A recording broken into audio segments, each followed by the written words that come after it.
करें, तेरे पीछे ओ मेरे साथी पूरा जहां कुर्बान करें। I hope ladies and gentleman you all have got surprised कि आज सर ने आते ही गाने से शुरुआत क्यों की है। जी हाँ, आज यहाँ पे गाने का मकसद ये है कि अगर आपको गाना अगर अच्छा लगा हो तो आप बोलेंगे you are good at singing sir, कि आप गाना गाने में बहुत अच्छे हैं। तो यहाँ पे देखो, अगर सेंटेंस के अंदर हम अच्छे तरीके से विजुलाइज करें, देखें तो you are good at singing, तो गुड यहाँ पे अपने आप में एडजेक्टिव होता है, एट यहाँ पे एक प्रेपोजिशन है, लेकिन ये जो सिंग के साथ आईएनजी लगने से सिंगिंग बनता है, ये क्या होता है, जेरेंड होता है। तो आज किस वीडियो के अंदर प्रेपोजिशन के साथ किस तरीके हम जेरेंड का यूज करते हैं वो सीखने वाले हैं। सो लेडीज एंड जेंटलमैन, आगे वीडियो को शुरू करने से पहले बस एक ही लाइन मैं आपको बोलूंगा जो आपके अंदर एक डिफरेंट एनर्जी भर देगी, एक मोटिवेशन की आग अलग भर देगी आपके अंदर, कि जीत की अगर जिद हो तो फिर मायने नहीं रखते कि आपके घाव कितने हैं। यानी सिंपल सी बात यह है कि जिद जीत की हो तो घाव मायने नहीं रखा करते, कभी घिरना पड़ता है, कभी उठना पड़ता है, लेकिन घिर कर उठकर और उसके बाद आगे बढ़कर ही जो अगर जिंदगी में चलता है वही वास्तव में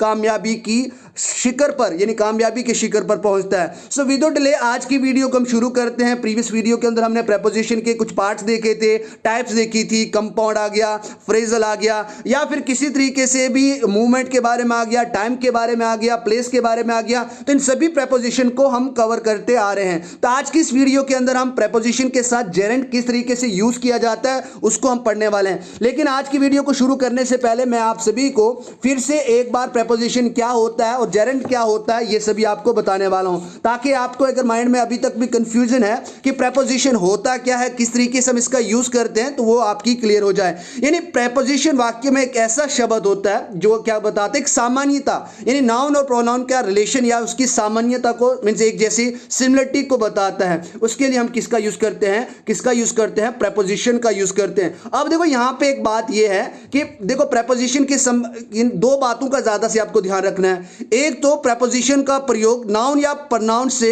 मींस पहले होता है। एक तो आपको यह बात मैंने आपको पहले भी बताई थी। दूसरी बात यह है कि यह नाउन या प्रोनाउन का संबंध या किसी दूसरी चीज का संबंध एक सेंटेंस के अंदर बताता है, उसे हम क्या कहते हैं, प्रेपोजिशन कहते हैं। लेकिन अब यहां पे प्रेपोजिशन जो होता है हमेशा वो नाउन से ही फॉलोड होता है, यानी जिसका मतलब यह है कि प्रेपोजिशन अगर आपने यूज किया तो उसके बाद आने वाला सेंटेंस वर्ड हमेशा नाउन होगा या प्रोनाउन होगा।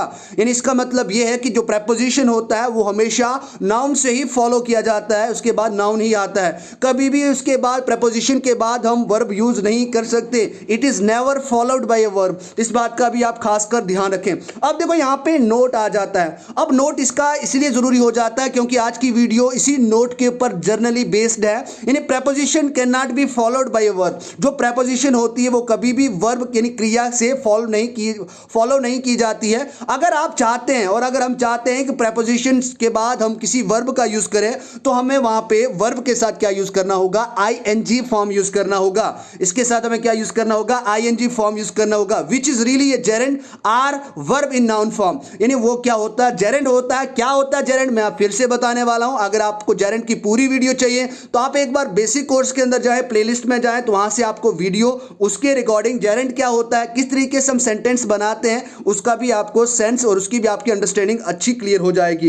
यानी एक सेंटेंस के अंदर जेरेंड किस तरीके से यूज होता है वो देखने वाले। बस आपको बात यही रखनी है कि प्रेपोजिशन के बाद कभी भी हम वर्ब का यूज नहीं करते, सिर्फ नाउन का यूज करते। अगर हम प्रेपोजिशन के बाद वर्ब का यूज करना चाहें तो उस वर्ब की फर्स्ट फॉर्म के साथ हमें आईएनजी यूज करना है, और जब भी हम वर्ब के साथ आईएनजी फॉर्म का यूज करते हैं वो जेरेंड होता है। चलो अब देखते हैं शानदार तरीके से जेरेंड क्या होता है और किस तरीके से इसका यूज करना है वो भी मैं आपको बताता हूं। देखो gerund is such a form of that ends in I N G and has the force of noun and a verb. देखो सिमिलर सी बात यह है कि कभी भी किसी वर्ब के साथ अगर हम आईएनजी फॉर्म का यूज करते हैं, जिसको हम वर्ब की फोर्थ फॉर्म भी मानते हैं, अगर किसी भी वर्ब की फर्स्ट फॉर्म के साथ अगर आप आईएनजी फॉर्म का यूज करते हैं और वो एक संज्ञा की तरह सेंस देता है, एक नाम की तरह सेंस देता है, यानी work as a noun, noun, वो एक नाउन की तरह काम करता है, उससे हम जेरेंड कहते हैं। जैसे मैं यहां पे बोलूंगा speaking is a good art, बोलना एक अच्छी कला है।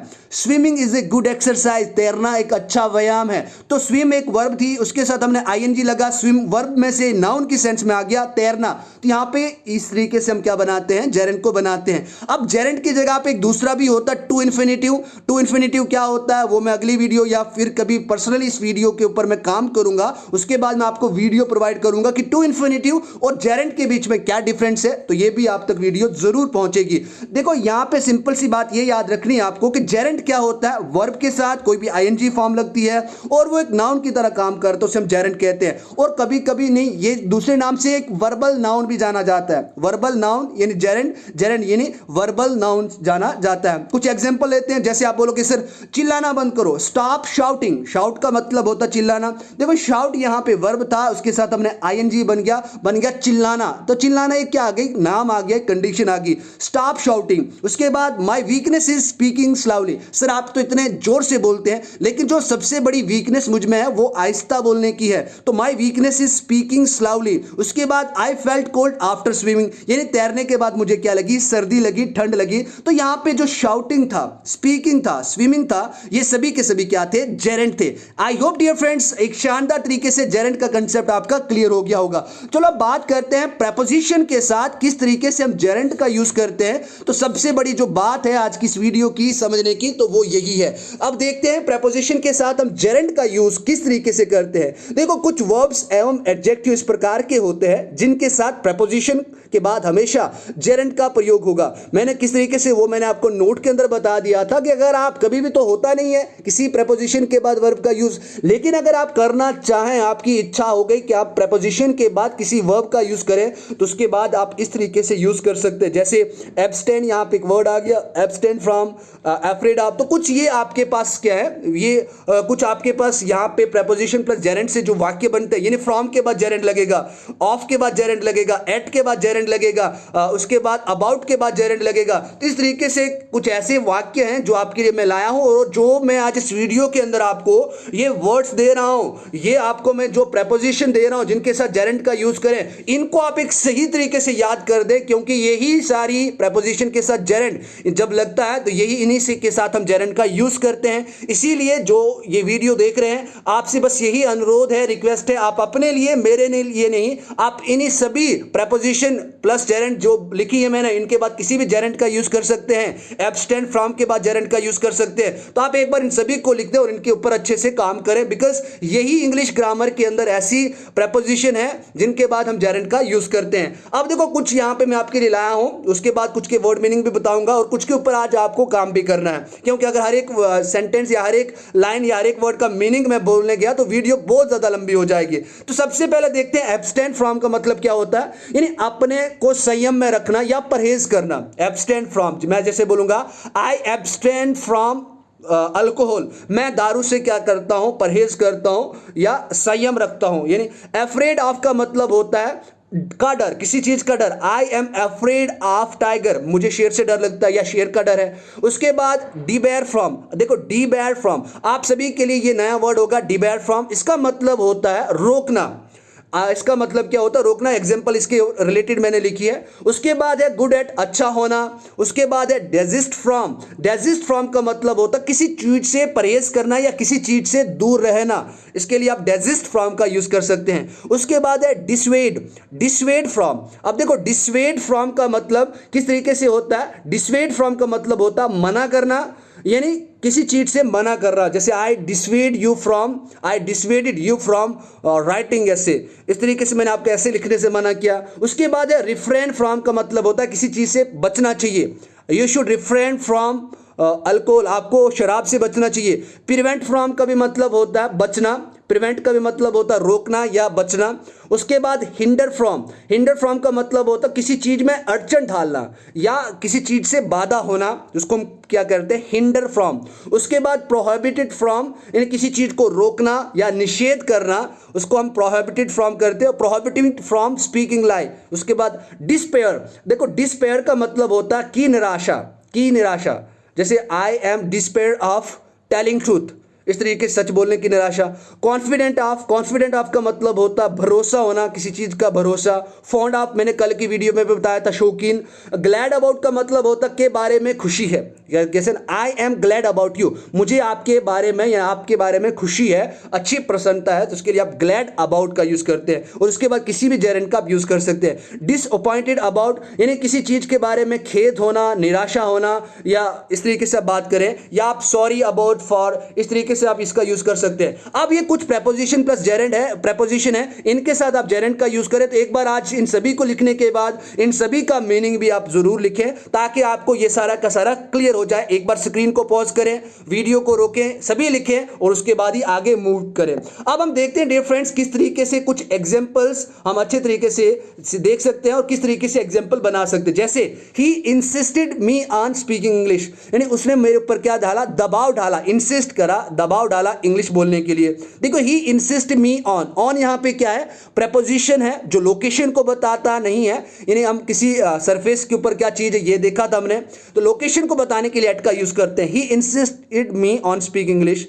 उसके बाद she prevented me from drinking cold water. From यहां पे एक प्रेपोजिशन आ गया, ड्रिंक की वर्ब था, इसके साथ आईएनजी लगा, बन गया यहां पे जेरेंड। तो आप देख रहे हैं स्पीक नहीं आया, स्पीकिंग यूज किया, ड्रिंक नहीं ड्रिंकिंग यूज किया, तो स्पीकिंग और ड्रिंकिंग ये क्या है, अपने आप में जेरेंड है। उसके बाद you were debarred from taking examination, यानी डिबर्ड का मतलब होता, डिबर्ड का मतलब रोकना होता, आपको एग्जामिनेशन लेने से, एग्जाम लेने से, परीक्षा लेने से आपको रोका गया।